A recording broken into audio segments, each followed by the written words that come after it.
स्वागत है स्टूडेंट्स आपका हमारे चैनल में। तो आज हम class 12th math NCERT chapter 1 relation and function का एक्सरसाइज 1.1 का इंट्रोडक्शन देखेंगे। और मैंने पार्ट 1 आपको इंट्रोडक्शन में पहले बता दिया है, अब ये पार्ट 2 है। ठीक है, तो देखो स्टूडेंट्स, क्या है कि हमने पहले पढ़ा था कि एम्प्टी रिलेशन, यूनिवर्सल रिलेशन, ये सारा चीज़ हमने पार्ट 1 में देख लिया था। अब पार्ट 2 में हम देखेंगे कि रिफ्लेक्सिव रिलेशन क्या होता है, सिमेट्रिक रिलेशन क्या होता है और ट्रांजिटिव रिलेशन क्या होता है। तो यही 3 रिलेशन हमारे एक्सरसाइज 1.1 में बहुत काम आने वाले हैं, तो इनको आप अच्छे से समझिएगा। ठीक है, तो आइए शुरू करते हैं।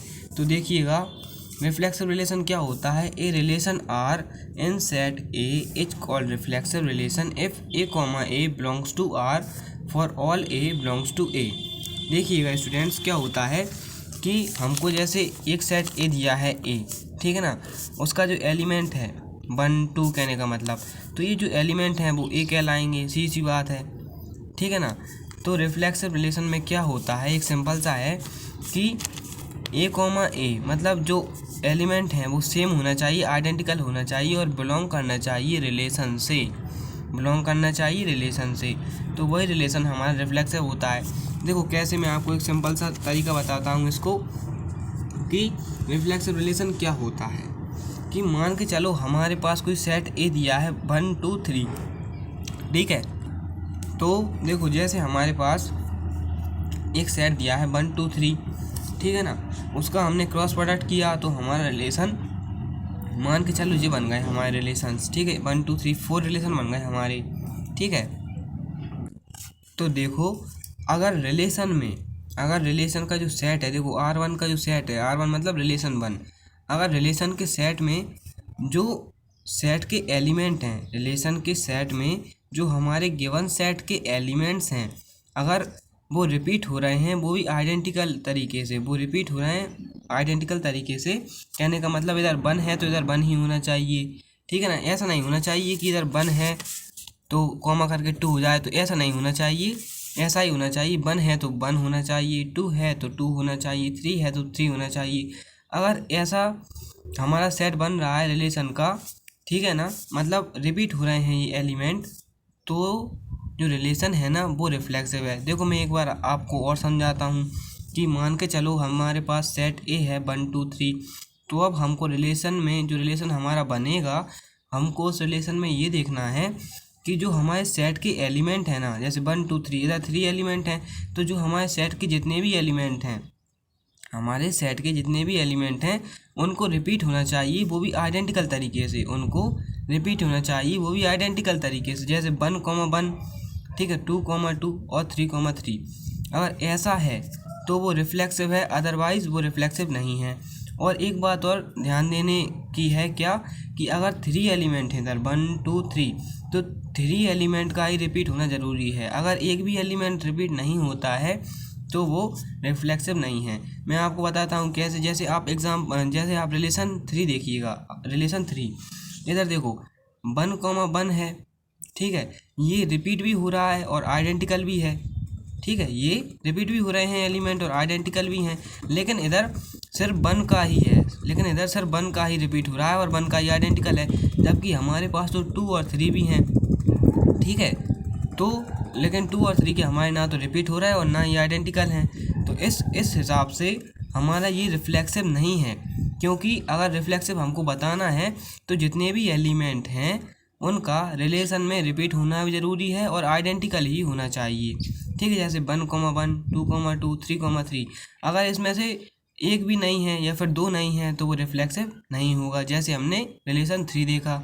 ठीक है, अभी देखो एक तरीके से और नॉट रिफ्लेक्सिव हम कह सकते हैं। वो कैसे कह सकते हैं, जैसे मान के चलो हमारा रिलेशन 2 है, इसमें 1 1 है, 1 3 है और 2 3 है। ठीक है, तो देखो स्टूडेंट्स, क्या कि जो हमारा रिलेशन का सेट है उसमें देखो 1 1 तो आ रहा है, रिपीट हो रहा है, आइडेंटिकल हो रहा है। ठीक है, रिपीट हो रहे हैं ये, आइडेंटिकल हो रहे हैं ये। ठीक है, लेकिन इधर 1 3 है, कहने का मतलब ये एलिमेंट तो रिपीट नहीं हो रहा है इधर, या तो फिर ये आए 3 3, ठीक है, या फिर 2 2 आए। ठीक है, तो आइडेंटिकल हमारा कहलाएगा, ठीक है ना। अगर ऐसा 1,3 आ गया तो ये आइडेंटिकल नहीं है। तो इस तरीके से देखो 1,3 इधर आ गया तो ये आइडेंटिकल नहीं है, 2,3 आ गया तो ये आइडेंटिकल नहीं है, सेम एलिमेंट नहीं है ना। ये देखो 1,1 इधर 1 भी सेम है, ये भी सेम है, तो इस तरीके से ये तो आइडेंटिकल कहलाएंगे। लेकिन 1,3 जो है डिफरेंट एलिमेंट्स हैं, अलग अलग एलिमेंट हैं, तो ये तो आइडेंटिकल है ही नहीं। और अगर ये आइडेंटिकल नहीं है तो भी हमारा जो रिलेशन है वो नॉट रिफ्लेक्सिव कहलाएगा, क्योंकि इधर डेफिनेशन में ही दिया है if A belongs to R for all A belongs to set ए।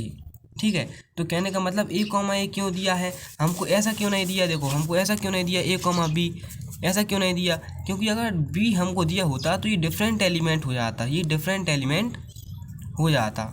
लेकिन हमको ए दिया है, ए दिया है, तो इसका मतलब क्या है, ये सेम एलिमेंट है। तो कहने का मतलब ये है कि अगर इधर ए है तो इधर भी ए ही होना चाहिए, अगर इधर 1 है तो इधर भी 1 ही होना चाहिए, अगर इधर 2 है तो इधर भी 2 ही होना चाहिए, तब जा कर के हमारा रिलेशन जो है रिफ्लेक्सिव होगा। और एक बात आपको ध्यान रखनी है कि जो फाई रिलेशन होता है, मतलब जो एम्प्टी रिलेशन होता है, वो नॉट रिफ्लेक्सिव रहता है हमेशा। ठीक है, वो हमेशा नॉट रिफ्लेक्सिव रहता है, हमको ये बात याद रखना है। ठीक है, तो मैं आपको एक बार फिर से बताता हूँ रिफ्लेक्सिव रिलेशन क्या है। हमको रिफ्लेक्सिव रिलेशन में सिर्फ इतना देखना है कि जो हमारा सेट दिया है उसके सारे एलिमेंट आइडेंटिकल फॉर्म में आ रहे हैं या नहीं। अगर आइडेंटिकल फॉर्म में सारे एलिमेंट हमारे जो आ रहे हैं, जैसे हमारा इधर आया 1,1 2,2 3,3, ये हमारे सारे एलिमेंट हैं सेट के, तो ये आ रहे हैं तो ये रिफ्लेक्सिव है, अदरवाइज़ ये रिफ्लेक्सिव नहीं है। अगर देखो अगर आइडेंटिकल नहीं है, जैसे 1,1 तो है लेकिन 1,3 है तो ये आइडेंटिकल नहीं है, 2,3 है तो ये आइडेंटिकल नहीं है। अगर ये आइडेंटिकल नहीं है तो ये नॉट रिफ्लेक्सिव कहलाएगा। अगर हमारा सिर्फ एक एलिमेंट ही आइडेंटिकल आ रहा है हमारे रिलेशन में, हमारा सिर्फ एक एलिमेंट ही आइडेंटिकल आ रहा है हमारे रिलेशन में, तो भी नॉट रिफ्लेक्सिव कहलाएगा, क्योंकि सारे एलिमेंट्स का होना ज़रूरी है। कहने का मतलब 1,1 अकेला नहीं होना चाहिए, 1,1 भी होना चाहिए। कहने का मतलब 1,1 अकेला नहीं होना चाहिए, 1,1 भी होना चाहिए, 2,2 भी होना चाहिए और 3,3 भी होना चाहिए। जब जा कर के हम कह सकते हैं कि ये रिलेशन रिफ्लेक्सिव है। और हमें एक बात और याद रखना है कि जो फाई एम्प्टी रिलेशन है, जिसको हम डिनोट करते हैं फाई से, वो हमेशा नॉट रिफ्लेक्सिव होता है। ठीक है, अब हम आगे चलते हैं सिमेट्रिक रिलेशन पे। तो सिमेट्रिक रिलेशन क्या होते हैं, a relation R in set A is called symmetric relation if a B belongs to R, then b a belongs to R for any a B belongs to A. तो देखिएगा क्या है कि देखो अगर हमारा रिलेशन है, हमको अगर जो मान के चलो हमारे पास रिलेशन है, जो हमने रिलेशन निकाला है वो हमारा सिमेट्रिक जब होगा जब अगर हमको दिया है ए बी बिलोंग कर रहा है आर से, तो हमारा बी ए भी बिलोंग करना चाहिए आर से। देखो कहने का मतलब क्या है कि अगर हमारे रिलेशन के सेट में अगर ऐसा आ रहा है कि 1,2, ठीक है, एक ऑर्डर पेयर हमारा ऐसा आ रहा है हमारे रिलेशन के सेट में, एक ऑर्डर पेयर अगर ऐसा आ रहा है 1,2, ठीक है, हमारे रिलेशन के सेट में अगर एक ऑर्डर पेयर ऐसा आ रहा है कैसा कि 1,2, तो हमारा 2,1 भी आना ही चाहिए, जब जाकर के रिलेशन सिमेट्रिक होगा। अगर हमारे रिलेशन के सेट में ऐसा आ रहा है कोई भी ऑर्डर पेयर कि 1,2, तो हमारा 2,1 एक ऑर्डर पेयर ज़रूर आना चाहिए, जब ही हमारा रिलेशन सिमेट्रिक होगा।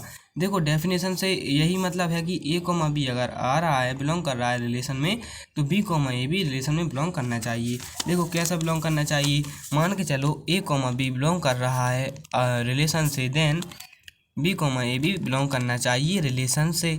तो कहने का मतलब सीधा सा है, हम मान के चलें ए है 1 और बी है क्या 2, ठीक है, तो अगर ये बिलोंग कर रहा है आर से मतलब रिलेशन से, देन बी क्या है हमारा 2 और ए क्या है हमारा 1, तो 2,1 भी हमारा बिलोंग करना चाहिए रिलेशन से, जब जा कर के तो ये सिमेट्रिक होगा। अगर ऐसा नहीं है तो ये सिमेट्रिक नहीं होगा। एक बात और ध्यान रखना है स्टूडेंट्स आपको कि हमने जो रिफ्लेक्सिव रिलेशन देखा था उसमें हमारे सारे एलिमेंट का, जो हमने रिफ्लेक्सिव रिलेशन देखा था उसमें हमारे सारे एलिमेंट का आइडेंटिकल होना ज़रूरी है, लेकिन सिमेट्रिक रिलेशन में ऐसा नहीं है। सिमेट्रिक रिलेशन में ऐसा भी हो सकता है 1,2 और 2,1 सारे एलिमेंट्स का होना ज़रूरी नहीं है, लेकिन एक कंडीशन ज़रूरी है, वो यही कि अगर 1,2 आ रहा है तो 2,1 भी आना ही चाहिए, जब जा कर के वो सिमेट्रिक होगा। ठीक है, अब हम रिलेशन 2 देख लेते हैं। तो देखिएगा स्टूडेंट्स की मान के चलो हमारे पास रिलेशन 2 ऐसा है कि 1,1, तो ये भी सिमेट्रिक कहलाएगा। अब आप पूछेंगे ये सिमेट्रिक क्यों कहलाएगा, ये तो रिफ्लेक्सिव है। सॉरी, ये रिफ्लेक्सिव तो है ही नहीं, क्योंकि हमारे 3 एलिमेंट हैं। ठीक है, हमारे पास एक आ रहा है तो रिफ्लेक्सिव तो ये नहीं है। लेकिन आप ये कहेंगे कि सिमेट्रिक क्यों कहलाएगा, तो उसके पीछे एक रीज़न है। क्या कि अगर हम कोई सा भी सेट बनाते हैं तो मान के चलो हमारे पास ऑर्डर है 1,1, फिर एक बार और है 1,1। ठीक है, अगर हमारे पास ऐसा सेट है, अगर हमारे पास ऐसे ऑर्डर पेयर हैं, तो जब भी हम सेट बनाएंगे ना, इसको 2 बार नहीं लिखेंगे, सिर्फ इसको एक बार ही लिखेंगे सेट में। ठीक है ना, इसको सिर्फ एक बार ही लिखेंगे सेट में। ठीक है, तो अगर ये 1,1 है तो देखो इधर ए का काम कौन कर रहा है, A B belongs to R, तो हमारा क्या होना चाहिए सिमेट्रिक में, बी ए भी बिलोंग करना चाहिए आर से।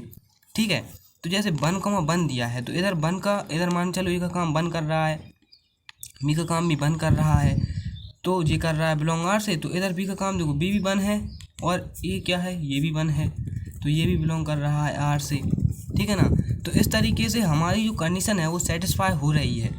इस तरीके से जो है हमारा रिलेशन सिमेट्रिक कहलाएगा, क्योंकि मैंने आपको इसके पीछे का रीजन बताया। जैसे हमको 2 ऑर्डर पेयर है ना, तो हम सेट में एक ही लिखेंगे। तो मान के चलो जी ए है, ये मान के चलो बी है, तो ये वही हो जाएगा ना, ये ए कॉमा बी है, मान चलो तो ये बी कॉमा ए, यही का यही हो जाएगा, जो कि रिलेशन से बिलोंग करेगा।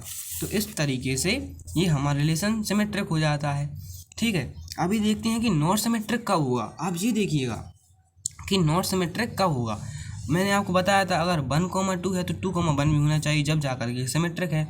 तो देखिएगा इधर 1,2 है, 2,1 है, ठीक है, लेकिन इधर 3,1 है। ये तो हमारी ये दोनों ऑर्डर पेयर 1,2 और 2,1 तो हमारी कंडीशन को सेटिस्फाई कर रहे हैं।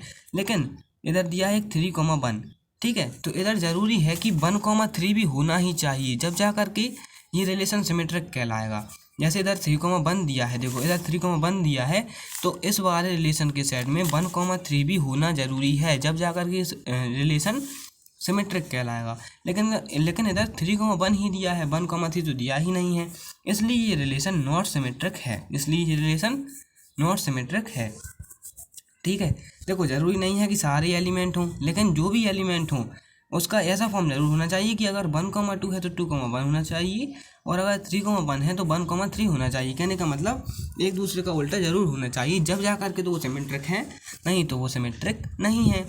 अब देखिएगा एक और नॉट सिमेट्रिक का एग्जांपल, इधर 1,2 दिया है, ठीक है, रिलेशन 4 में 1,2 दिया है, ठीक है, लेकिन हमको 2,1 तो दिया ही नहीं है। ठीक है, तो कहने का मतलब सीधा तो दिया है लेकिन इसका उल्टा नहीं दिया है, तो इस तरीके से ये भी नॉट सिमेट्रिक हो जाएगा।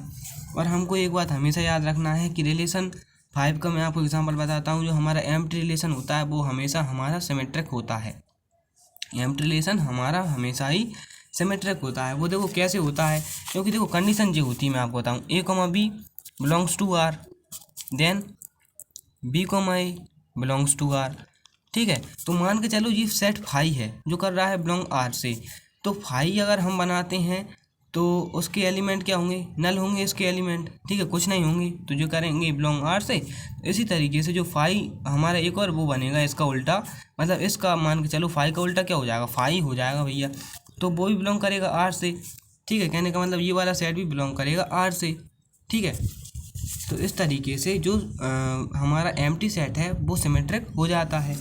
ठीक है, हमें तो एक बात याद रखना है सिर्फ क्या, कि जो एम्प्टी सेट होता है वो सिमेट्रिक होता है लेकिन रिफ्लेक्सिव नहीं होता है। देखो एम्प्टी सेट रिफ्लेक्सिव नहीं होता है लेकिन एम्प्टी सेट सिमेट्रिक होता है।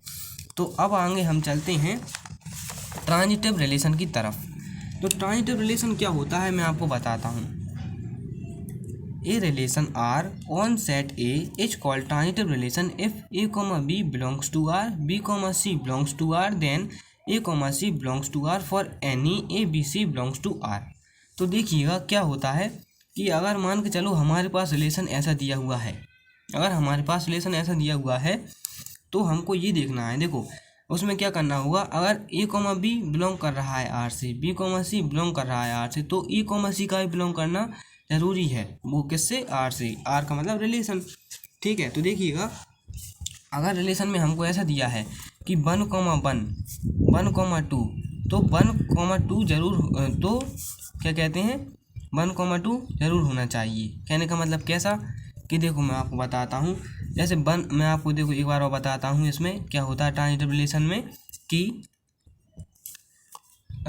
इसमें देखिएगा कि जैसे इधर हमको दिया 1,1 और 2,2, तो मान के चलिएगा क्या कि ये ए है, ये बी है, ठीक है, और ये बी है, और ये मान के चलिएगा क्या कि ये बी है, और ये हमारा जो है सी है। सॉरी मैंने गलत लिख दिया है, ऐसा नहीं होगा, सॉरी ऐसा नहीं होगा, देखिएगा ये मेरे से गलती हो गई है। मान के चलिएगा हम ये दो ऑर्डर पेयर देखते हैं। अगर हमारे किसी भी रिलेशन में अगर ऐसा दिया है कि मतलब हमारा ऐसा बिलोंग करना चाहिए कि ए कॉमा बी बिलोंग करना चाहिए आर से, बी कॉमा सी बिलोंग करना चाहिए आर से, तब ए कॉमा सी जो है बिलोंग करना चाहिए आर से, जब जा करके तो रिलेशन ट्रांजिटिव होगा, अदरवाइज ये ट्रांजिटिव नहीं होगा।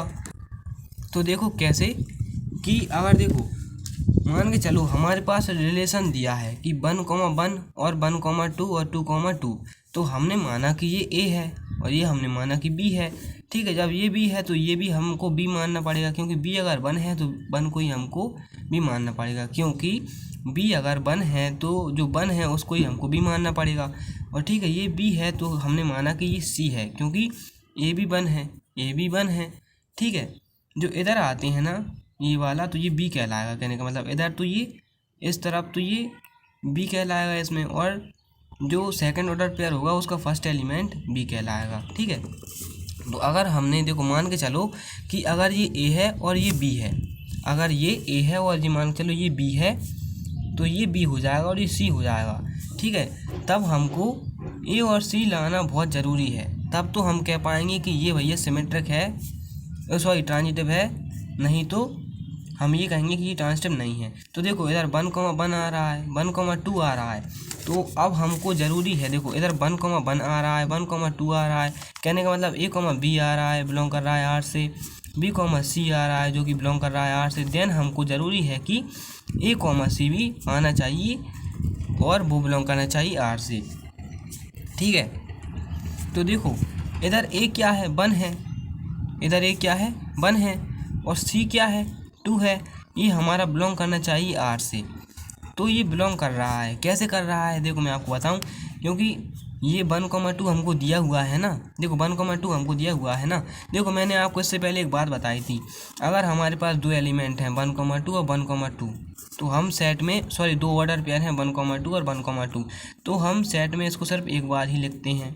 ठीक है, तो ये जो सेट एक बार हमने लिखा है ना, इसको हम 2 मानेंगे। तो इस तरीके से हमारा ए कॉमा बी आ रहा है, बी कॉमा सी आ रहा है, तो ए कॉमा सी मतलब 1,2 भी आना चाहिए, तो ये भी आ रहा है, तो ये ए कॉमा सी भी आ रहा है, क्योंकि उसके पीछे एक रीज़न है ना कि अगर हमको 2 ऑर्डर पेयर हैं तो उसको एक बार लिखते हैं। तो मान के चलो हमने ये वाला मान लिया, तो ये ए कॉमा सी आ रहा है, बिलोंग कर रहा है आर से। एक बार मैं फिर से बता देता हूँ आपको क्या, कि अगर हमारे पास जैसे रिलेशन ऐसा दिया है 1,1 1,2, तो हम मानेंगे कि ए को हम मानेंगे 1, इसको हम इस वाले एलिमेंट को हम मानेंगे ए, इस वाले एलिमेंट को हम मानेंगे बी, और ये देखो इसमें तो हमने जो सेकंड एलिमेंट है उसको भी माना है, लेकिन जो अगला ऑर्डर पेयर होगा उसके फर्स्ट एलिमेंट को हम मानेंगे बी और उसके सेकंड एलिमेंट को मानेंगे हम सी। अब ये दोनों हम पर हैं, तो हमको ज़रूरी है कि ए कॉमा सी आना ही चाहिए, ए कॉमा सी आना ही चाहिए। तो ए क्या है इधर 1 और सी क्या है इधर 2, तो ये 1,2 हमको आना ही चाहिए, बिलोंग करना चाहिए आर से। तो ये बिलोंग कर रहा है, देखो सेट में हमको दिया है 1,2, ठीक है, तो ये कर रहा है बिलोंग आर से, क्योंकि मैंने आपको पहले ही बता दिया था कैसा, कि अगर 2 एलिमेंट हमको दिए हैं 2 ऑर्डर पेयर हमको दिए हैं 1,2 और 1,2, तो हमारा सेट में एक बार ही लगा जाता है। ठीक है, तो इस हिसाब से जब हम इसको एक बार और लिखते हैं तो ये कहने का मतलब बिलोंग करेगा आर से, तो इस हिसाब से ये ट्रांजिटिव हो जाएगा। और अब आप देखिएगा क्या कि ये वाला जो है ना, ये वाला भी है ना कंडीशन सेटिस्फाई कर रहा है ट्रांजिटिव की। वो कैसे, कि मैंने आपको बताया था अगर 2-3 एलिमेंट हैं, 2 एलिमेंट हैं या 3 एलिमेंट हैं, कहने का मतलब देखो मैं आपको बताता हूँ फिर से कैसा, कि अगर कि 2 एलिमेंट हैं या 3 एलिमेंट हैं, कि अगर 2 एलिमेंट हैं या 3 एलिमेंट हैं तो हम उसको कैसे लिखते हैं, सिर्फ एक ही बार लिखते हैं। कहने का मतलब अगर 2 या 3 है ये तो हम उसको एक ही बार लिखते हैं। तो ये हमारा सेट में जो है एक ही बार लिखा गया है। अगर हम इसको ए माने और इसको बी माने तो इसको बी मानना पड़ेगा और इसको सी मानना पड़ेगा, तब हमको ए और सी का एक और पेयर बनाना पड़ेगा। तो जब हम ए और सी का पेयर बनाएंगे तो देखो ए इधर 2 है, ठीक है, और सी इधर 2 है, तो ये हम सी मान लेंगे, ठीक है। तो अगर ए कॉमा बी भी हम इसको मानेंगे, बी कॉमा देखो ए कॉमा बी हम इसको मानेंगे इस सेट में, बी कॉमा सी भी इसको मानेंगे और ए कॉमा सी भी हमको इसको मानना ही पड़ेगा। तो इस तरीके से ये बिलोंग करेगा हमारे रिलेशन में। तो इस तरीके से ये हमारा कहलाएगा ट्रांजिटिव रिलेशन, क्योंकि ट्रांजिटिव रिलेशन की कंडीशन यही होती है कि if A comma B belongs to R and B comma C belongs to R, then A comma C belongs to R. तो अगर मान के चलो, देखो मैं आपको एक और एग्जांपल बताता हूँ कि अगर हमको दिया है 1,3, ठीक है, जो कर रहा है, देखो हमको ऐसे दिया है 1,3 रिलेशन में, ठीक है, और एक और क्या दिया है 3,2, ठीक है, और एक और दिया है 1,2। तो ये हमारा जो ये वाला रिलेशन कहलाएगा ना, ये वाला देखो ये वाला रिलेशन कहलाएगा ना, ये ट्रांजिटिव कहलाएगा। वो कैसा, ये मान के चलो हमने इसको माना ए, ठीक है, इसको मान के चला बी माना, ठीक है, इसको मान के चलो हमने बी माना। तो अब जो 3 होगा उसको हम क्या मानेंगे, देखो इस वाले 3 को हम क्या मान चलेंगे, देखो कि इस वाले 3 को हम बी मान के चलेंगे और इस वाले 2 को हम मान के चलेंगे सी। देखो अगर हमारा रिलेशन मान के चलो ये है तो इस वाले एलिमेंट को ए मानेंगे, इस वाले एलिमेंट को बी मानेंगे। तो इस वाले एलिमेंट को बी माना है तो देखो ये सेकंड नंबर पे है, तो पहले ऑर्डर में सेकंड नंबर पे है तो बी मानेंगे, और इस वाले को बी मानेंगे फिर, क्योंकि ये सेकंड ऑर्डर में पहले नंबर पर है, ठीक है। तो ये इसको बी मानेंगे, तो अभी बी इसको माना है तो सी हमको इसको मानना पड़ेगा, 2 को हमको सी मानना पड़ेगा, ठीक है।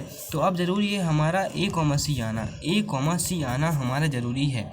तो ए क्या है देखो 1 और सी क्या है देखो 2, तो रिलेशन में हमारा 1,2 आना ज़रूरी है, ठीक है। रिलेशन में हमको 1,2 आना ज़रूरी है, ठीक है ना। तो देखो 1,2 अगर आएगा हमारा तो ये हमारा क्या कहलाएगा, ट्रांजिटिव।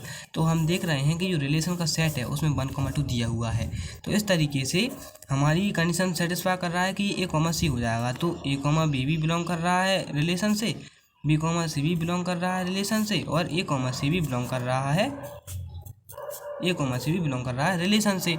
तो इस तरीके से हमारा ये रिलेशन ट्रांजिटिव हो जाएगा। सीधी सी बात है, एक बार और देख लेते हैं अपन। अगर हमको रिलेशन ऐसा दिया है 1,3, ठीक है, 3,2 और 1,2, अगर हमको रिलेशन ऐसा दिया है तो हम इसको मानेंगे ए कॉमा बी, इसको मानेंगे बी कॉमा सी, इसको मानेंगे ए कॉमा सी, ठीक है। तो हमको ये तीनों है ना बिलोंग करना चाहिए। देखो इसको हम कैसे मानेंगे कि ये ए है ये सी है, तो ए कॉमा सी 1, देखो ए 1 है तो ये A1 और सी क्या है 2, तो ये C2, तो ए कॉमा सी हम इसको ऐसे मानेंगे। तो ए कॉमा बी बिलोंग कर रहा है आर से, ए कॉमा बी बिलोंग कर रहा है आर से, and B comma C belong कर रहा है आर से, बी कॉमा सी बिलोंग कर रहा है आर से। और तो ए कॉमा सी भी जो है देन हमको क्या करना है, then A comma C belong करवाना है आर से, तो ये ए कॉमा सी भी बिलोंग कर रहा है हमारा आर से, ठीक है। तो इस तरीके से हमारा जो रिलेशन हो जाएगा ना वो ट्रांजिटिव हो जाएगा। सीधी सी बात है, बिलोंग कर रहा है मतलब आर के सेट में आना चाहिए, बिलोंग कर रहा है मतलब रिलेशन से बिलोंग कर रहा है मतलब जो आर का सेट है, मतलब जो रिलेशन का सेट है उसके सेट में आना चाहिए। तो ये बिलोंग कर रहे हैं, तो इस तरीके से हमारा हो जाएगा ट्रांजिटिव। अब हम देखते हैं कि ये ट्रांजिटिव कब नहीं होता है, ठीक है ना। तो देखो ट्रांजिटिव कब नहीं होता है कि मान के चलिएगा आप कि अगर हमको रिलेशन दिया है ऐसा कि 1,2, 2,3 और 2,4, तो मान के चलिएगा हम इसको मानेंगे ए, इसको मानेंगे बी, ठीक है। तो हम इसको अब क्या मानेंगे बी और इसको क्या मानेंगे सी। तो अब हमारा ज़रूरी है कि ए कॉमा सी आना चाहिए। कहने का मतलब ए कॉमा सी आना चाहिए, मतलब ए क्या है इधर 1 और सी क्या है इधर 3, ठीक है। तो 1,3 आना चाहिए। तो अब हम जब रिलेशन के सेट में देखेंगे, तो 1,3 तो हमको नज़र ही नहीं आ रहा, जबकि हमको 2,4 नज़र आ रहा है, ठीक है। 1,3 हमको नज़र नहीं आ रहा, 2,4 हमको नज़र आ रहा है, लेकिन ज़रूरी है कि आना चाहिए क्या 1,3। तो इस तरीके से ये रिलेशन नॉट ट्रांजिटिव हो जाएगा, क्योंकि 1,3 नहीं आ रहा। तो हम इसको ऐसे लिख सकते हैं A, B belongs to R and B, C belongs to R, but A, C does not belongs to R, then we can see it is not transitive. तब हम क्या कह सकते हैं, ये ट्रांजिटिव नहीं है, क्योंकि A, C बिलोंग नहीं कर रहा R से। ठीक है, अब हमको ये भी समझना है, देखो कौन कौन से और भी ट्रांजिटिव होते हैं। रिलेशन 2 में हमने बताया है एम्प्टी सेट। ठीक है, एम्प्टी सेट हमेशा ट्रांजिटिव होता है, ये हमेशा याद रखना है हमको। एम्प्टी सेट हमेशा ट्रांजिटिव होता है, ये हमको हमेशा याद रखना है। ठीक है ना। और मैं आपको बताता हूँ क्या, कि जो अगर ऐसे सिंगल सेट हमको दिया हुआ है वो भी ट्रांजिटिव होता है। ठीक है, सिंगल सेट हमको अगर दिया है, जैसे 1,2 सिंगल ऑर्डर पेयर हमको दिया हुआ है, तो वो भी ट्रांजिटिव होता है। अच्छा, तो अब वो ट्रांजिटिव होता कैसे है ये भी मैं आपको बताता हूँ। मैंने आपको बताया था, अगर जैसे मान के चलो 3 ऑर्डर पेयर हमको दिए हैं 1,2 और 1,2, मतलब 3 हमको सेम ऑर्डर्ड पेयर दिए हैं। ऑर्डर पेयर हमको तीन हमको सेम ऑर्डर पेयर दिए हैं। तो जब हम सेट बनाएंगे तो इसको सिर्फ एक बार ही लिखेंगे। ठीक है, तो मान के चलो अगर हमारा ये हो गया, क्या ये क्या हो गया, A हो गया, ये मान चलो B हो गया, तो ये B हो गया, मान चलो ये C हो गया, तो हमको चाहिए A, C, हमको A, C चाहिए। तो A, C चाहिए, मतलब A क्या है 1 और C क्या है 2। ठीक है ना, तो हमको ये चाहिए। तो देखो 1,2 आ रहा है हमारा। ठीक है ना, तो देखो 1,2 आ रहा है हमारा इसमें, तो इस तरीके से हमारा ट्रांजिटिव हो जाएगा। तो इसमें हम क्या करेंगे, इसको ही तो हम A, B मानेंगे, फिर अगली बार इसको B, C मानेंगे, फिर अगली बार जो हमारा आएगा वो हमारा A, C भी, इसको ही हमको मानना पड़ेगा। तो इस तरीके से जो हमारा जो रिलेशन है ना वो ट्रांजिटिव हो जाएगा। तो इस तरीके से ये हमारा रिलेशन जो है ट्रांजिटिव हो जाता है। तो आज की वीडियो में बस इतना ही, मिलते हैं अगली वीडियो में। चैनल को सब्सक्राइब करें, दोस्तों के साथ शेयर करें, वीडियो को लाइक करें, और अगर कोई भी क्वेश्चन हो तो कमेंट सेक्शन में ज़रूर लिखें। Thank you.